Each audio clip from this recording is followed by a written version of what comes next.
Hi there and welcome. Today I'm gonna show you how to find and manage sound settings on Lenovo Tab P12 tablet.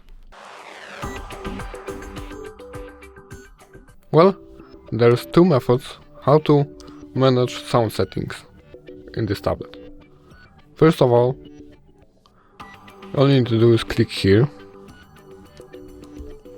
and here you have notifications sound volume and master volume.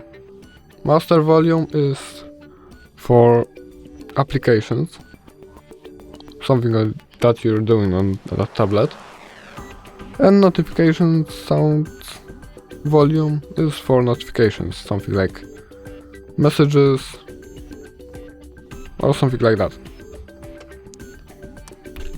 But there's third option. But first you need to open up settings.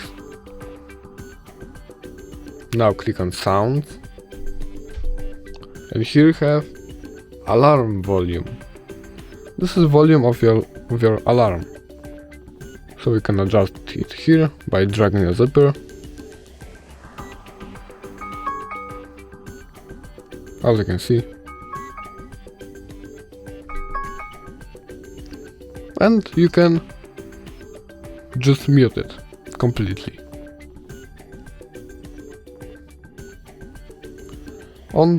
Or put it on do not disturb, so you won't have any notifications or something like that. You can adjust it here and here,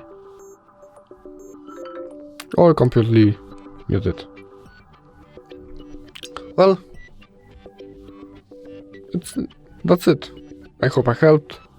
Sorry for my bad English, and I hope I helped. And bye bye.